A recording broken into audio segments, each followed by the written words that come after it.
irmãos devem estar vendo que a imagem está muito boa, mas o som não está bom. É a garganta mesmo, viu? A imagem está perfeita.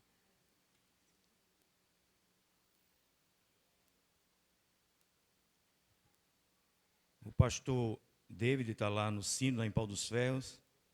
Acho que nesse momento já estão voltando.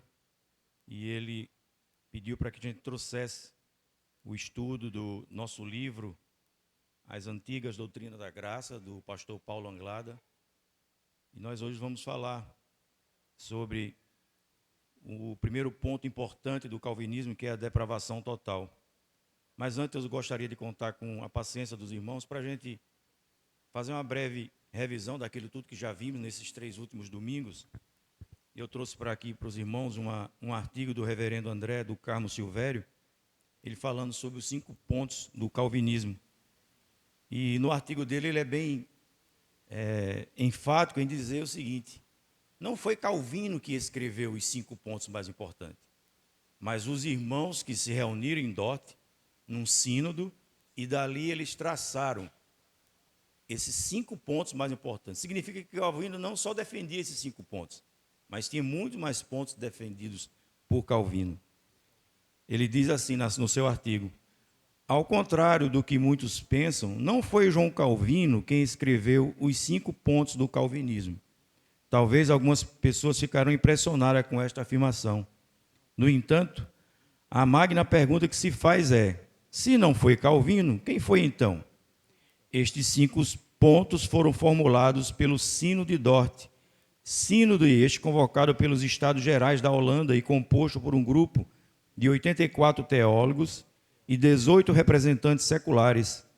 Entre esses estavam 27 delegados da Alemanha, Suíça, Inglaterra e outros países da Europa, reunidos em 154 sessões, desde 13 de novembro de 1618 até maio de 1619. Portanto, quem afirma que foi João Calvino que escreveu de próprio punho, está enganado. Não foi isso. Qual foi a razão do escrito desses 5 pontos? Nós já vimos nas aulas passadas, eu estou só trazendo um resumo do que nós já vimos. Os 5 pontos do calvinismo foram formulados em resposta a um documento que ficou conhecido na história como o Remonstrance, ou o mesmo que protesto, apresentado ao Estado da Holanda pelos discípulos do professor de um seminário holandês chamado Jacob Herman, cujo nome latino chegou ao nome de Arminius.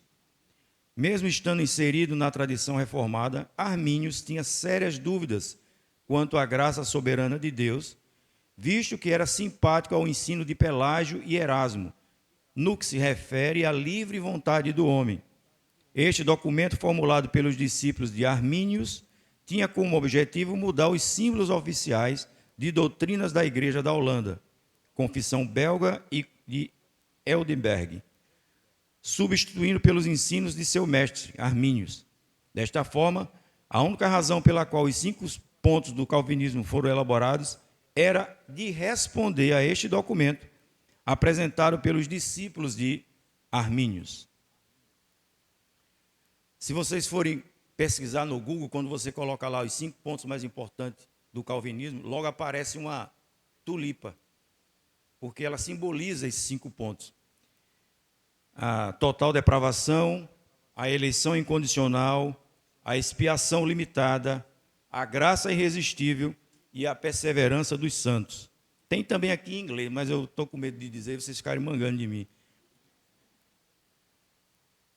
É o TULIP, Total Deprivation, Incondicional Eleição, Limited Atonement, Irresistible Grace e Perseverance of Saints.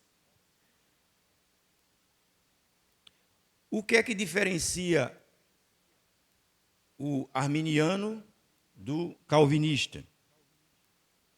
Primeira coisa, o arminiano fala de uma vontade livre, ou seja, o homem é que determina o seu destino.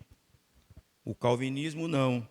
O calvinismo diz que a queda é que define o homem. Foi através da queda. Nós lemos no começo da nossa escola bíblica dominical o texto de Gênesis no capítulo 2, onde ali aconteceu a separação. A partir dali, a natureza humana passou a ser pecaminosa. Por isso que o primeiro ponto que nós vamos estudar hoje é a depravação total. E aí eu pedi ajuda aos meus mestres, e o irmão Eliomar me cedeu assim, generosamente, um artigo que ele fez sobre depravação total, que é o nosso primeiro ponto hoje. E eu vou ler aqui, com a autorização dele. O calvinismo é um ramo do protestantismo nomeado em homenagem ao reformador João Calvino. É bem conhecido por seus 5 pontos de doutrina, comumente referidos como tulip. Um desses pontos, que vamos estudar hoje, depravação total, afirma que todos os seres humanos nascem em um estado de corrupção e devido à queda de Adão e Eva.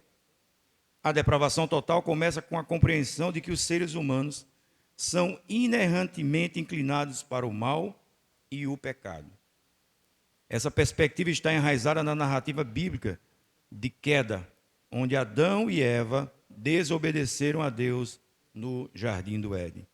O que é que os nossos atuais liberalistas defendem? Que a queda não foi 100%. Ainda existe alguma coisinha no homem de bondade que ele pode se chegar a Deus. A Bíblia não fala nisso. Portanto, quando a gente estuda aqui sobre Calvino, as pessoas começam a dizer, mas essa igreja só fala de Calvino, porque os pontos que ele defende, para nós, são os que são mais aderentes ao que está escrito na palavra de Deus. São os que mais vinculam a palavra de Deus. Nós não estamos aqui desprezando os irmãos que entendem que o arminianismo é uma outra forma de se pensar. E nós não podemos fazer isso. O próprio escritor, Paulo Anglada, ele diz, eu entendo que eles têm um desvio doutrinário. Então, esses irmãos têm que ser respeitados, porque eles, inclusive, eles pegam na Bíblia também o fundamento para defender os pontos arminianos. Então, a gente não pode tratá-los com muita diferença, porque eles são irmãos nossos. Não sei se vocês se recordam, mas quando nós estávamos estudando sobre o Apocalipse, o irmão o Hélio sempre dizia, meus irmãos, existem algumas visões sobre o que vai vir no futuro. Nós cremos no amilenismo, ou seja, nós já estamos vivendo o milênio. Tem algumas pessoas que creem no pós-milenismo. Portanto, a gente tem que respeitar essas visões. Por que a gente crê no amilenismo? Porque ele tem uma aderência muito grande com o que está na Bíblia. Mas de forma alguma você vai chegar para uma pessoa e não vai sentar perto dele porque ele é um pós-milenista. Você não vai ter amizade com ele porque ele pensa no pós-milenismo. De forma alguma. Né? Nós temos que trazer essas pessoas e mostrar também fundamentos da Bíblia porque cremos no amilenismo.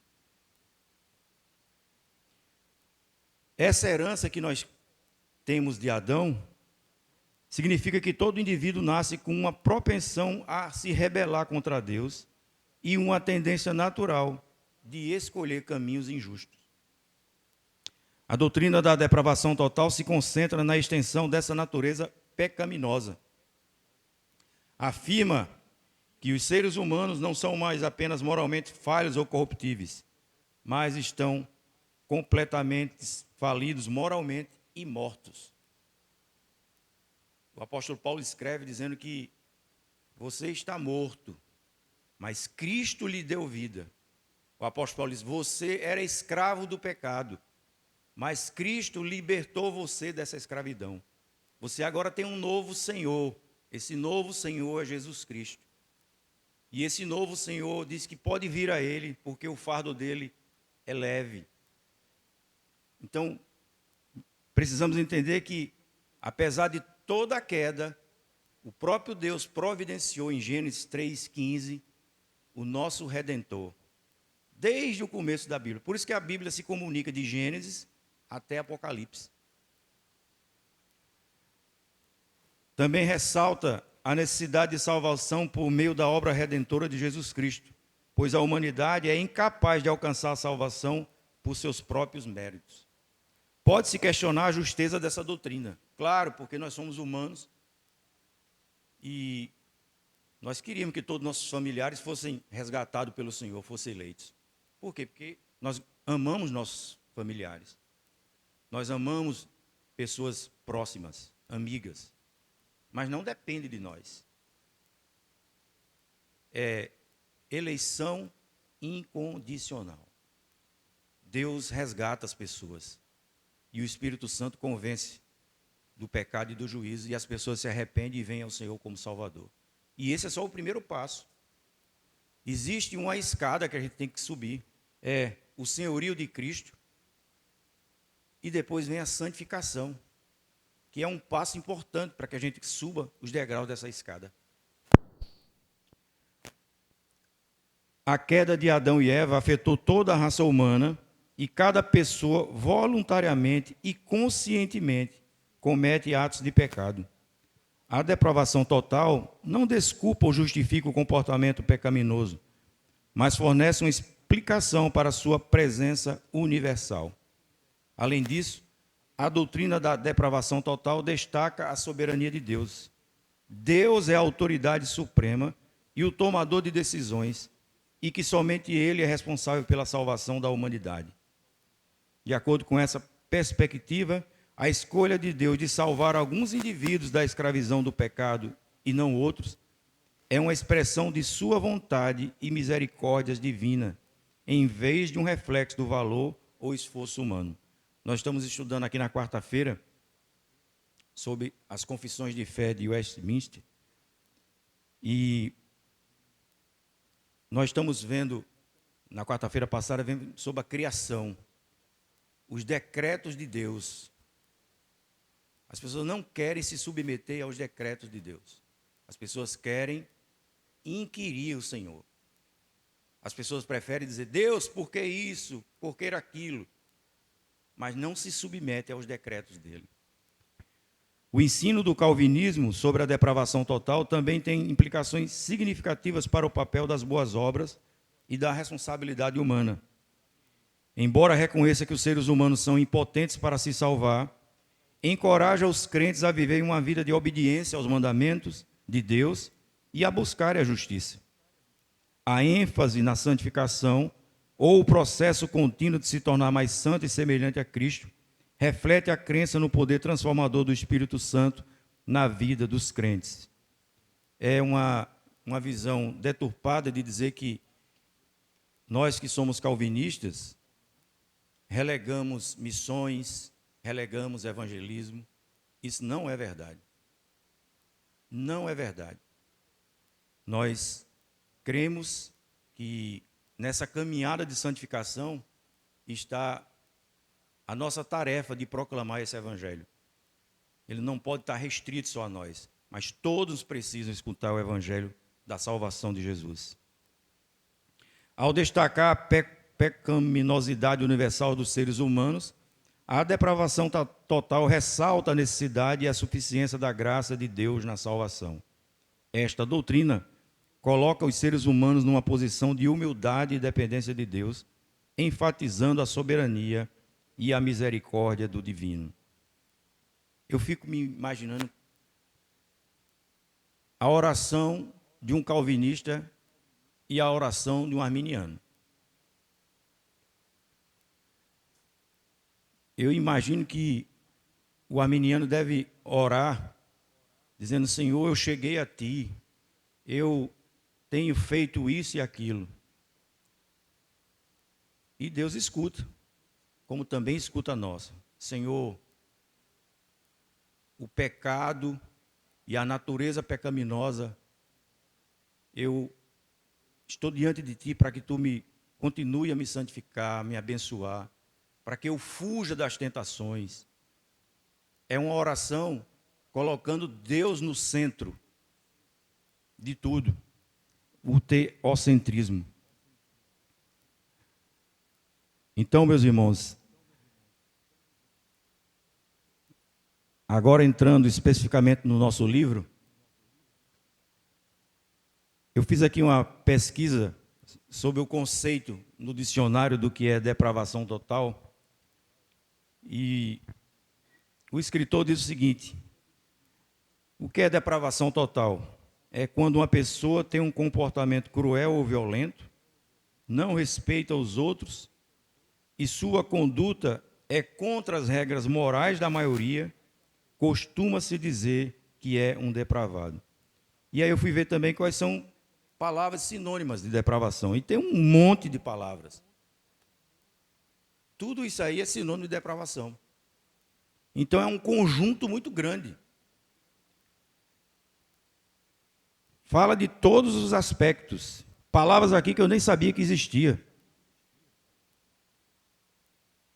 Bartardia. Alguém conhecia essa palavra? Bartardia? Eu não conhecia. Liquefação. Os que estudam em química, liquefação, né? Aí conheci. Tem uma série de palavras aqui. Conspurcação. Né? O irmão Eliomar disse: meu irmão, pregar temas é mais fácil do que pregar o texto, basear o texto, de começo ao fim. Porque toda palavra que você der para uma pessoa, ele vai desenrolar um tema. Daquela palavra ele vai conseguir fazer. Mas dessas palavras aqui, sinônimo de depravação, tive muita dificuldade. Agora, entrando no livro especificamente, na página 31, o autor, o nosso irmão Paulo Anglada, diz o seguinte: o calvinismo assevera que o homem está cego para as realidades espirituais, que se tornou escravo do pecado e que se encontra morto espiritualmente. Essa é a condição do ser humano sem Cristo. É morte. É um cego. Ele não vê as coisas espirituais porque ele só vê as coisas naturais. Então o nosso autor fala isso. Ele está morto. Ele é escravo. Ele está sempre precisando de ajuda divina. E o nosso irmão Calvino, o que disse sobre esse assunto?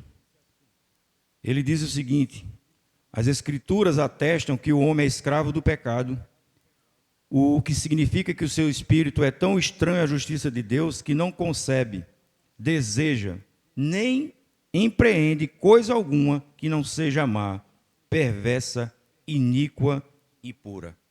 Essa é a nossa condição. O irmão Leomar trouxe um estudo para nós quinta-feira passada sobre integridade, e ele falou que o ser humano ele tem, você conhece ele assim, externamente, e às vezes a pessoa diz: eu conheço o caráter de fulano. Não conhece. O caráter de fulano só quem conhece é Deus. É algo de foro íntimo. O que você pode ver é a conduta dele, né? Como é o nome, meu irmão, que o senhor disse? Eu esqueci. Reputação. Você conhece a reputação da pessoa. Porque é exterior. Mas o caráter é ele e Deus. Eu peço aos irmãos que abram suas Bíblias em Romanos, no capítulo 1, versos 18 ao 32. Paulo escreve aos irmãos em Roma, assim, bem duro, mostrando de fato qual é o nosso retrato. Romanos capítulo 1, versos de 18 ao 32.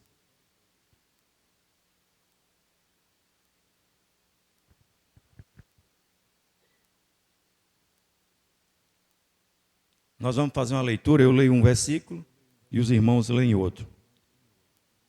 Diz assim a palavra de Deus: a ira de Deus se revela do céu contra toda impiedade e perversão dos homens, que detêm a verdade pela justiça.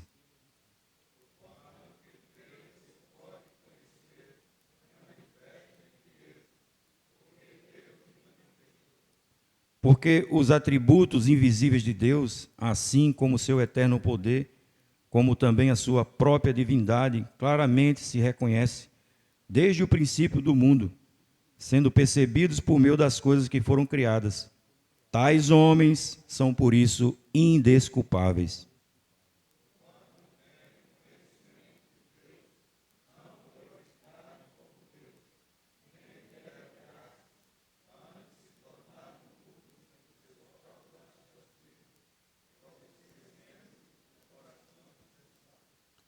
Inculcando-se por sábios, tornaram-se loucos e mudaram a glória do Deus incorruptível em semelhança da imagem de homem corruptível, bem como de aves, quadrúpedes e répteis.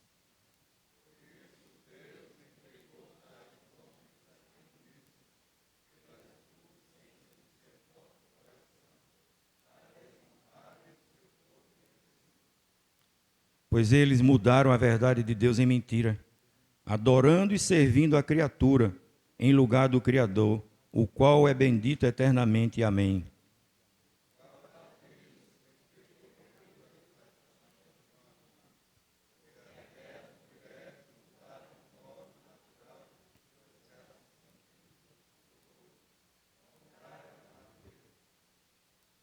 Se inflamaram mutuamente em sua sensualidade, cometendo torpeza, homens com homens, e recebendo em si mesmo a merecida punição do seu erro.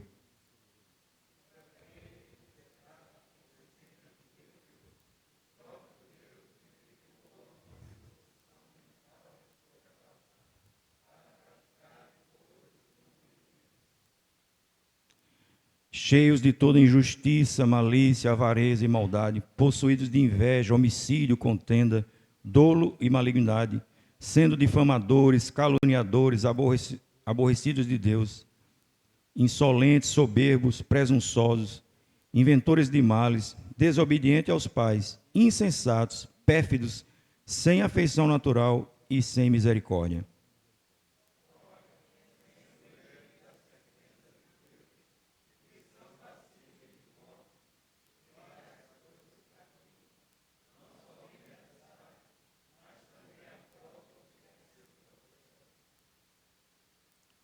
Paulo retrata aqui a condição de natureza pecaminosa. Quando lemos em Gênesis capítulo 2, a situação do homem após comer do fruto da árvore do conhecimento do bem e do mal, que de fato o que assim impulsionou a Adão e também a sua mulher foi aquela chama de ser igual a Deus. As pessoas na vida secular aí brincam com isso, né? Não, porque ela comeu a maçã. A Bíblia não fala qual foi a fruta. Pode ter sido uma jaca, uma melancia. A Bíblia não fala qual foi o tipo de fruta. Né? Então as pessoas brincam. Aí leva para o lado sexual. Não, porque foi isso, foi aquilo. Por quê? Porque não tem entendimento da palavra. O que passou no coração de Adão e de Eva era que eles iam ser igual a Deus. Foi assim que o Satanás disse. Vocês vão abrir os olhos, vocês verão como Deus vê. Na página 32, o autor ele enumera algumas confissões que também tipicamente tinham a doutrina reformada como alicerce. Ele fala da confissão escocesa, da confissão de fé dos Países Baixos, o catecismo de Heidelberg, a confissão helvética e a nossa confissão de fé de Westminster. Então, elas todas tinham na sua base, no seu fundamento, a doutrina reformada. O autor diz o seguinte: à luz dessas citações, não pode haver dúvida que a doutrina calvinista da depravação total do homem é uma doutrina tipicamente reformada, o que o arminianismo representa um desvio do ensino reformado sobre a doutrina da queda.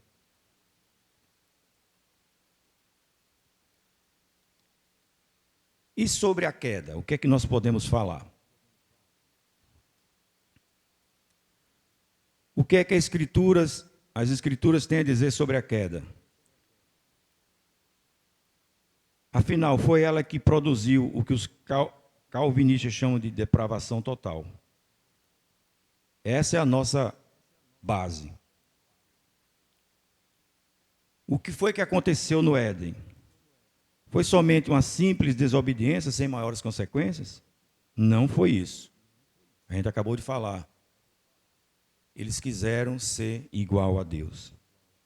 Foi um processo em que o pecado envolveu completamente o ser dos nossos primeiros pais.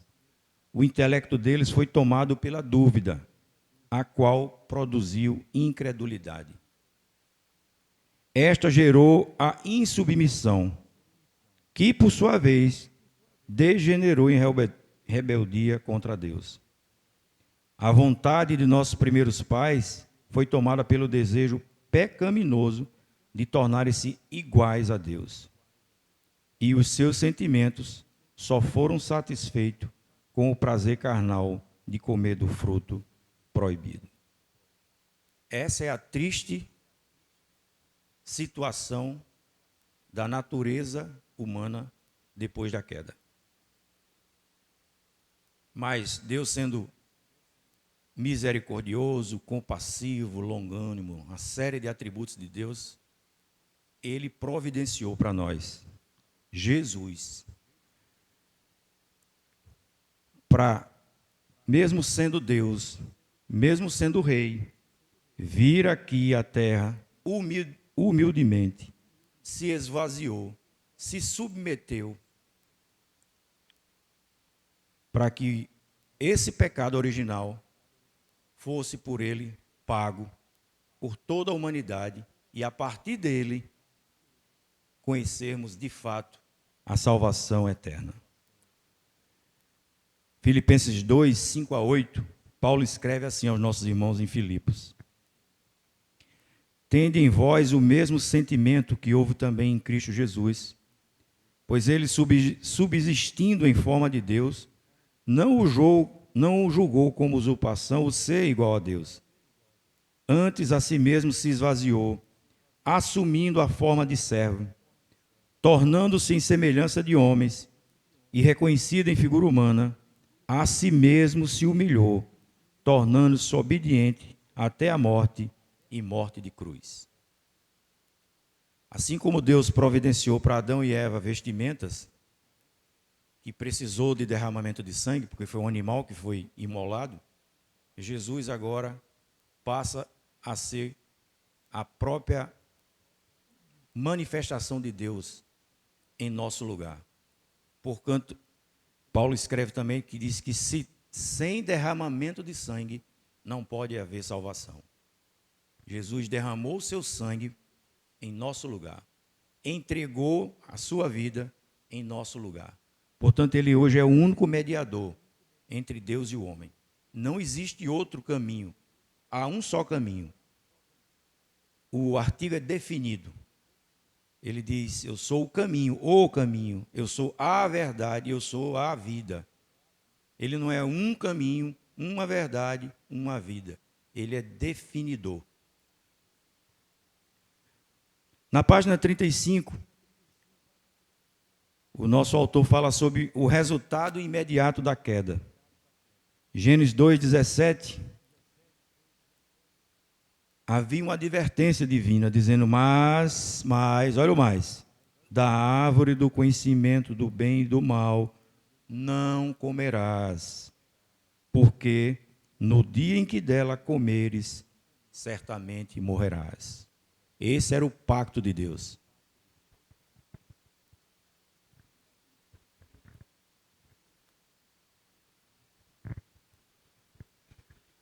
É assim, só fazer um comentário sobre esse termo, depravação total, né?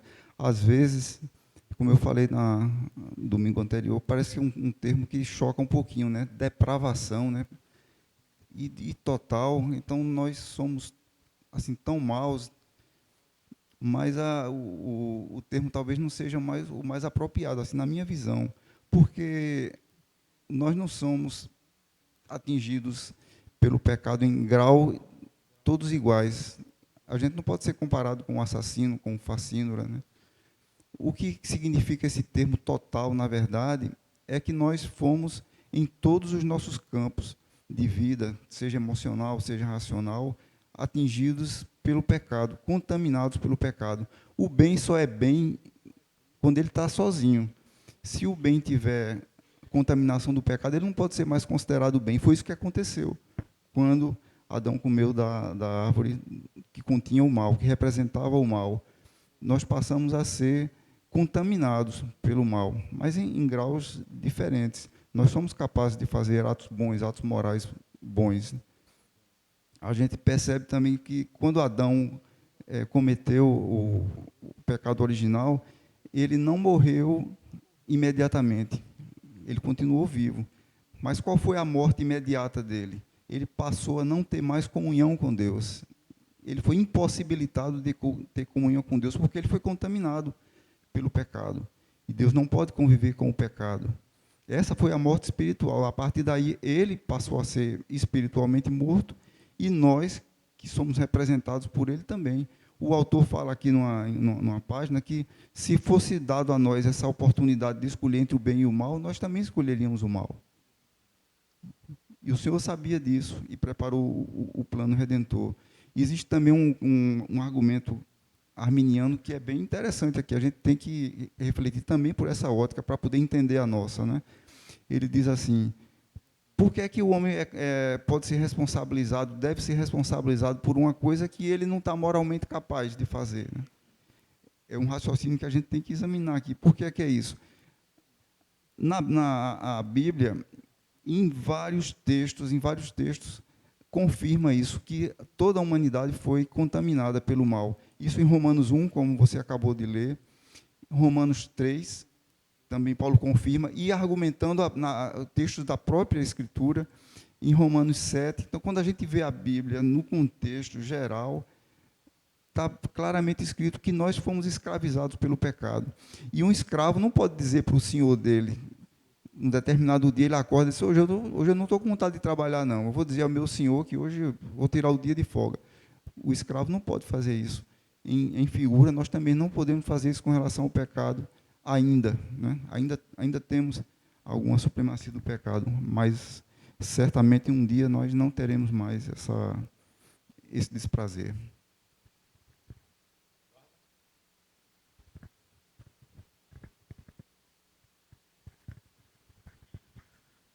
O que nós vemos aqui sobre a depravação total do homem, aí nós vemos no 10º mandamento: não cobiçarás, Davi o fez, e no Salmo 51, quando ele reconhece, e aqui ele diz, no verso 2 até o 5, lava-me completamente da minha iniquidade, purifica-me do meu pecado, pois eu conheço as minhas transgressões e o meu pecado está sempre diante de mim. Pequei contra ti somente fiz o que era mal perante os teus olhos, de maneira que serás tido por justo no teu falar e puro no teu julgar. Eu nasci na iniquidade, e em pecado me concebeu minha mãe. Aí Davi, ele reconhecendo que caiu, pedindo perdão a Deus e reconhecendo justamente, e aí no meu entendimento, ele reconhecendo a depravação total dele, quando ele pecou e quando pediu perdão. Então, na hora em que ele pediu perdão, reconheceu essa depravação total, e aí ele se considera limpo porque ele acredita no perdão de Deus. Então, eu entendo que essa parte da depravação total se encaixa no Salmo 51. Ela se encaixa também no 10º mandamento: não cobiçarás. Graças e paz, irmãos. Sobre depravação total, eu acho bem interessante em Romanos 1, que o irmão leu, né, quando a forma de castigar é entregar o homem a si mesmo. Ou seja, se a gente for entregue às nossas próprias ações, sem uma ação de Deus em nossas vidas, a gente não estaria nessa igreja, nós não estaríamos aqui, nós não queríamos servir a Deus, né? A gente estaria como esse mundo está aí, né? A gente vê às vezes como esse mundo está andando, caminhando, nós éramos para estar lá se não fosse a ação de Deus.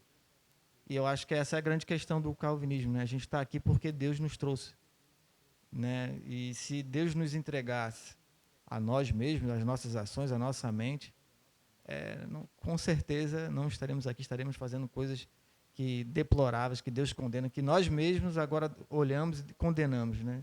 Então, eu acho que o grande problema do arminianismo, né, é que ele teve uma influência do humanismo e que tenta dar uma autonomia para o homem. Eu não quero essa autonomia. Uma vez, num debate, numa discussão sobre isso, né, aí a pessoa falou assim, então você vai querer ser um fantoche, né? Deus te mandando em tudo. Eu falei, meu irmão, eu quero ser um fantoche nas mãos de Deus, porque se ele deixar comigo, eu sei que eu vou fazer coisas erradas, coisas que não agradam a Deus, entendeu? Então, e a questão um outro ponto que o irmão abordou, que vai da questão da responsabilidade humana, né, e da soberania de Deus, né? É um ponto que é um conflito que nós não temos uma resposta clara. A Bíblia não nos dá, mas ela diz que está lá. Você vê que a Bíblia tem a responsabilidade do homem e tem a soberania de Deus. Eu vejo assim um exemplo quando Jesus fala sobre Judas.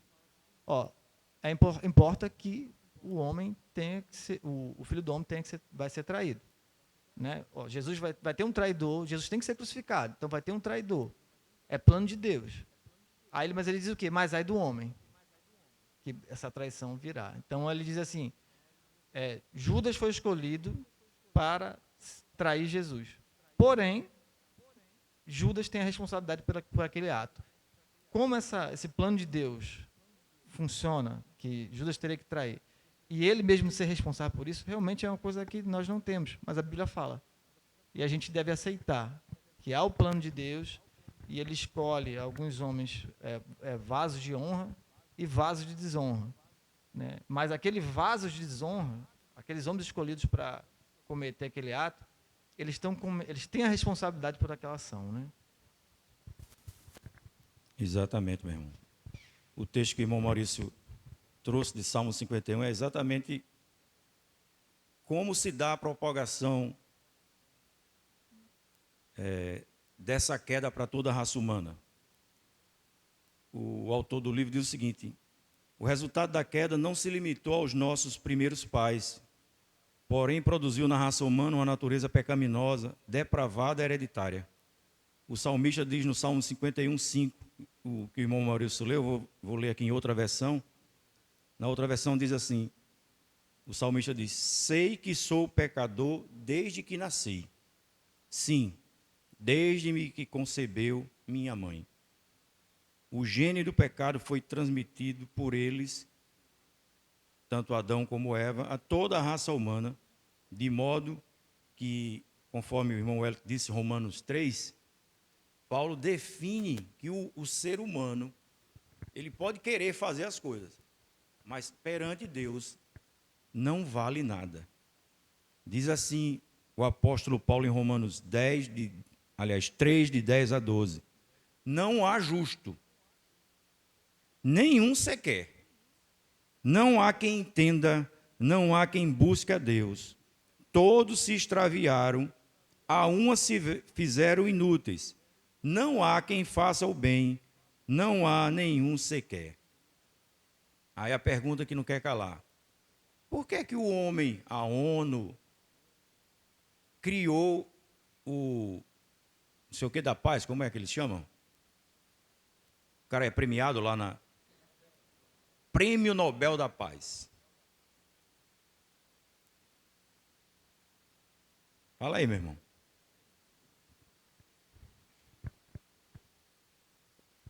Porque quando a gente fala da depravação total, a gente tem que ter em mente que ele não está dizendo que a pessoa é tão ruim quanto pode ser.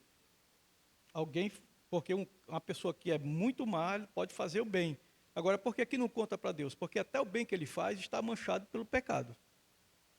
Então, faz coisas aparentemente boas para a sociedade, moralmente boas, mas está manchado pelo pecado.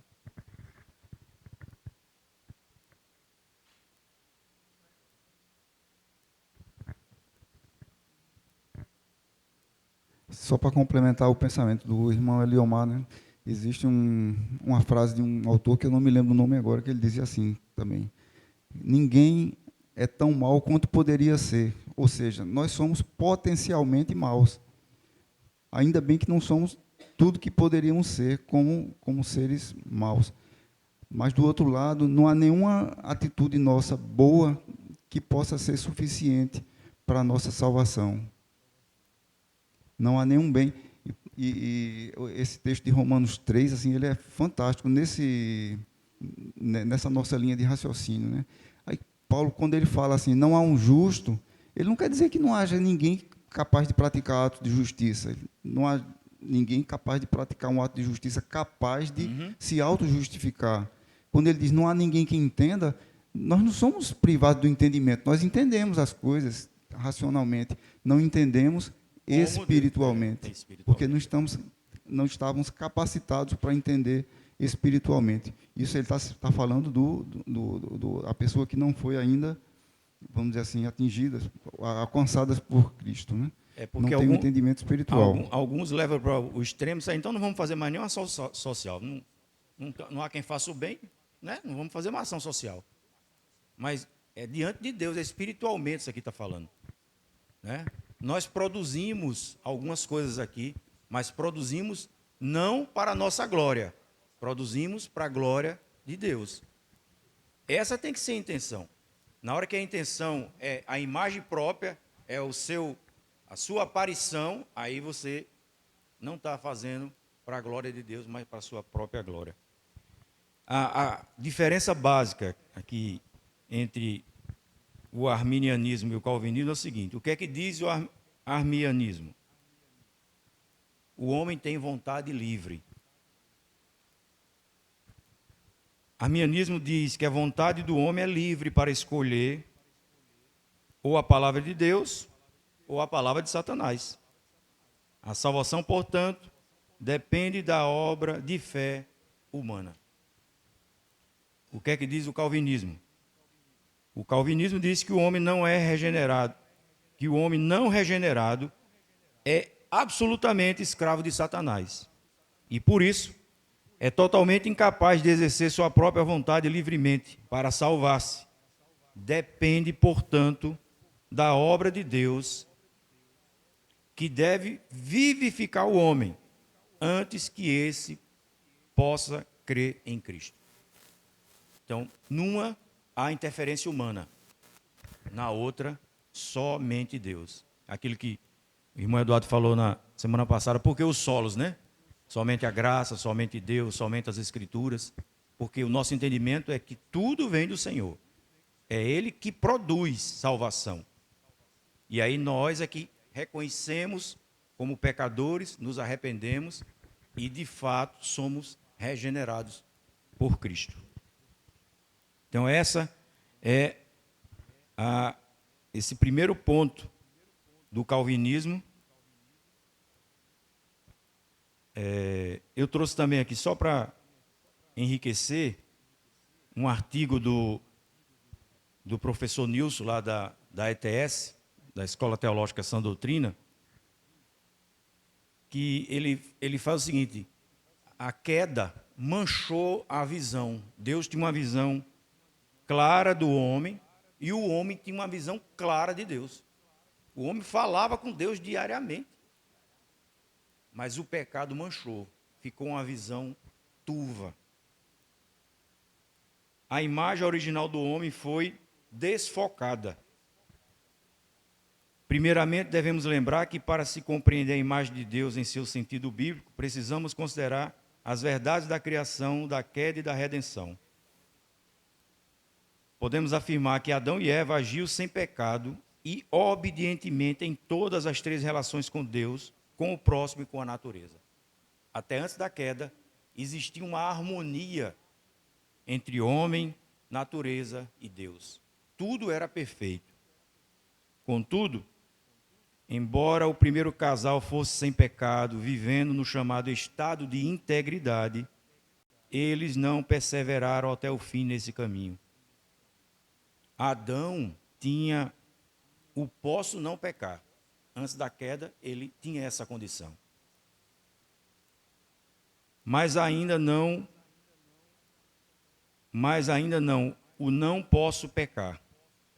Ele ainda vivia na possibilidade de pecar. Ainda não tinha o amor imutável e perfeito que exclui todo temor. Deus quis determinar se o homem seria obediente numa possibilidade real de desobediência. Por isso que ele diz, de tudo vocês podem fazer aqui no jardim, mas só dessa árvore. Era só essa condicionante. E foi exatamente essa condicionante que chamou a atenção, né? A visão, o poder. Quando Satanás sorrateiramente diz, olha, vocês vão conhecer, vocês vão ser igual a Deus. Isso chamou muita atenção. Então a queda veio por essa desobediência do homem e passou a todas as futuras gerações. Em tudo isso, com toda a queda do homem, nós percebemos que não é o homem quem busca Deus, e sim Deus buscando o homem.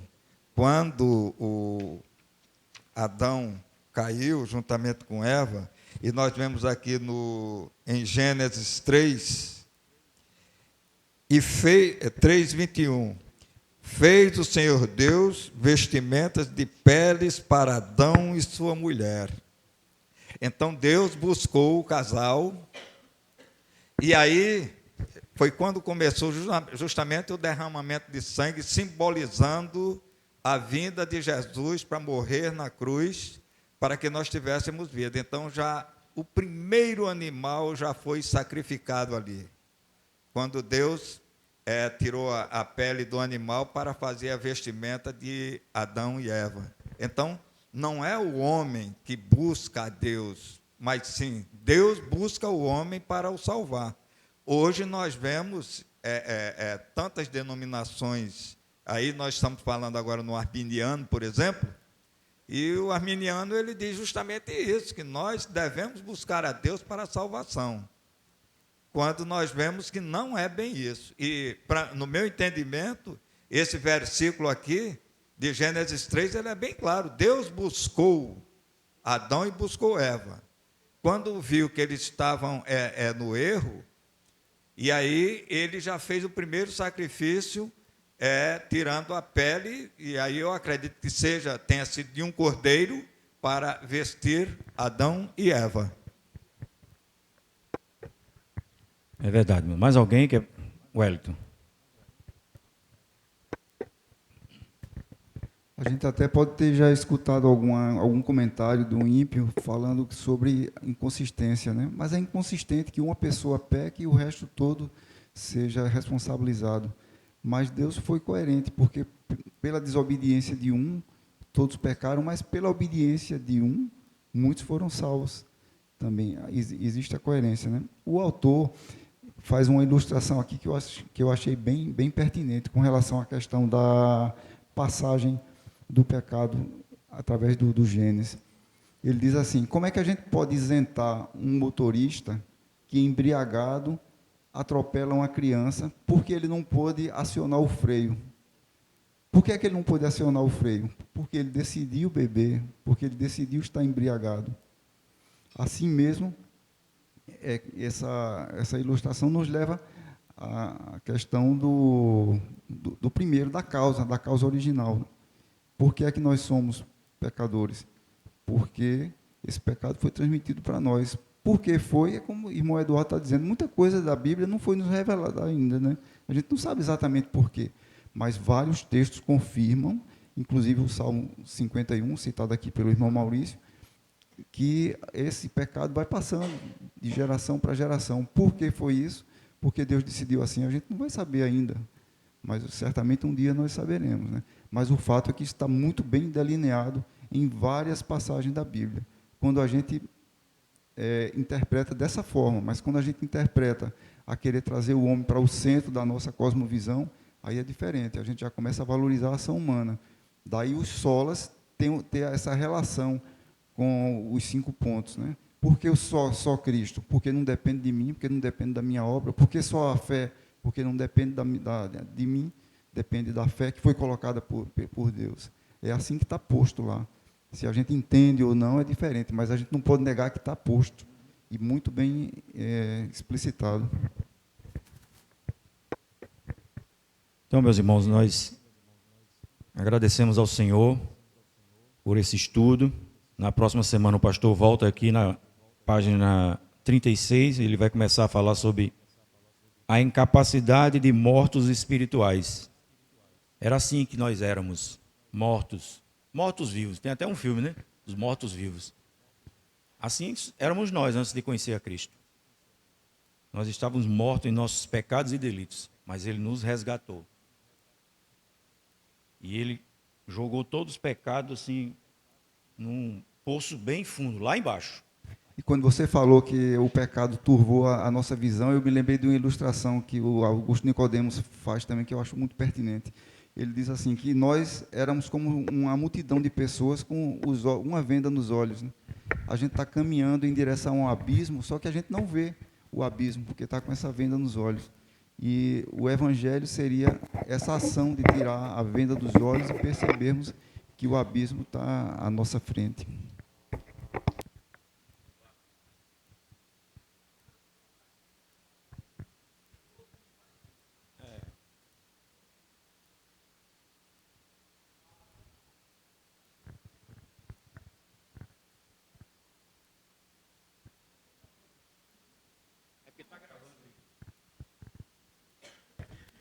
Não, é que se a gente for pensar no que a gente está discutindo, depravação total, a primeira coisa que a gente deve ter na mente, que assim como cristão tem sido deixado de lado, é o que o pecado representa. Ele nos separa definitivamente de Deus. Então, assim, Adão e Eva tinham livre-arbítrio. Eles podiam decidir fazer o bem ou o mal. E eles decidiram fazer o mal, descumprir o que Deus tinha dito a ele. E aquilo foi tão sério que maculou toda a humanidade. Então, assim, uma coisa que a gente faz hoje como cristão é a gente não leva a sério a questão do pecado em nossas vidas. A gente peca sem ver o quanto isso é grave. Foi grave, continua grave e vai ser grave até a consumação dos tempos. Então, antes, Adão e Eva tinham livre-arbítrio. Hoje, a gente não tem mais livre-arbítrio. A gente tem, assim, uma livre vontade, vamos dizer assim. Eu posso escolher a roupa que eu vou sair, porque é uma dúvida que muita gente tem. Eu vou escolher o que eu vou almoçar, eu vou escolher para onde eu vou, como eu vou, se eu vou de carro, se eu vou de ônibus. Mas em relação a Deus, eu não tenho mais essa autonomia de tomar uma decisão em direção a Deus. Eu não dou mais um passo em direção a Ele, porque o pecado é um abismo definitivo que separa o homem de Deus. Se não fosse a cruz de Cristo para nos aproximar dele de novo, e aí eu concordo com o irmão quando ele diz que Deus toma a iniciativa, porque é Deus que decide mandar o seu filho para nos salvar. Então, assim, isso é que nos leva de volta a Deus. Então, levar em conta que a gente não tem mais livre-arbítrio, que quem tinha era Adão e Eva, levar no dia a dia da gente, assim, como o pecado é uma coisa grave. Quando eu peco, eu estou, assim, menosprezando o sacrifício que Cristo fez na cruz. Então, assim, acho que isso é muito importante na depravação total, a gente entender que é uma marca definitiva. Vou convidar aqui o irmão Wellington, para que, antes disso, Rafael Picado lá. É bem breve. Eu acho que o maior problema do arminiano é ele desaperfeiçoar a morte de Cristo. Na Bíblia ela diz, é um sacrifício perfeito, para pessoas totalmente imperfeitas. Então ele veio e morreu pelos seus. Se eu penso, ele veio, morreu, deixou um cheque em branco. Se eu quiser, eu vou lá, eu pego. Se eu não quiser, eu não pego. Ou seja, então não foi perfeito. Entendeu? Eu posso escolher se eu vou querer que ele tenha morrido por mim ou não, mas, na verdade, ele morreu pelos seus, ponto final. Ponto final. Eu não consigo escolher isso, sim ou não. Se eu tenho a Cristo, se eu sou um eleito, Realmente, ele morreu por mim. E ponto final. O irmão falou do problema arminiano, vou falar do calvinista. Estou falando por mim. Nós somos pecadores porque pecamos. Nós pecamos porque somos pecadores. Então veio ao contrário, veja bem.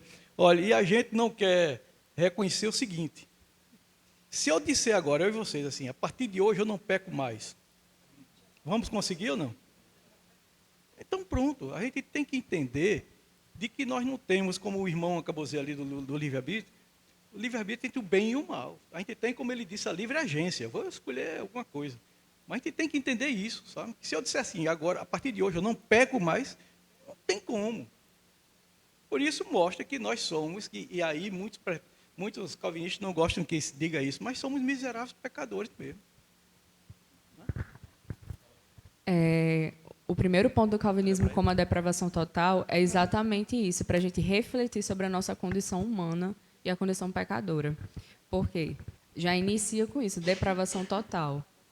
E tudo que os irmãos falaram, inicialmente Adão e Eva eles tiveram livre-arbítrio e eles viviam, né, no Jardim do Éden, tudo planejado pelo Senhor, e a partir da árvore do fruto, né, que eles comeram, veio o pecado e veio toda a mancha sobre a humanidade. Mas a depravação total simboliza isso. Nós não somos merecedores da graça de Deus e também nós não vamos a Deus, nós não alcançamos Deus.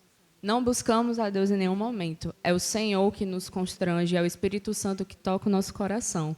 Então, a depravação total é realmente para a gente ver a nossa condição de pecador e imundo.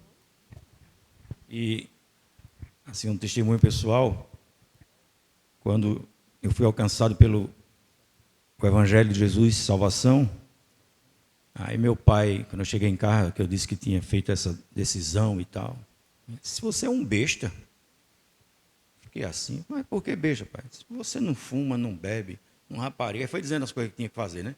De errado. Eu disse, mas para que você se converteu? Para quê? Papai, o senhor, aí agora que eu lembrei de reputação, o senhor conhece a minha reputação, o senhor não conhece meu caráter, o que é que passa nessa minha mentezinha aqui? Mas Deus sabe por que eu careço da salvação em Cristo, de me arrepender de pecados. Porque o caráter é algo íntimo, de foro íntimo, né? Então, muitas pessoas dizem assim, não, só precisa de Cristo quem tem uma vida toda... Não, todos precisam ser alcançados pelo Evangelho da salvação de Jesus Cristo. Porque não há um justo, não há um sequer. Não há quem busque a Deus. Paulo foi taxativo. Espiritualmente, nós estamos mortos em nossos delitos e em nossos pecados. Amém? Eu vou convidar o secretário, o irmão André,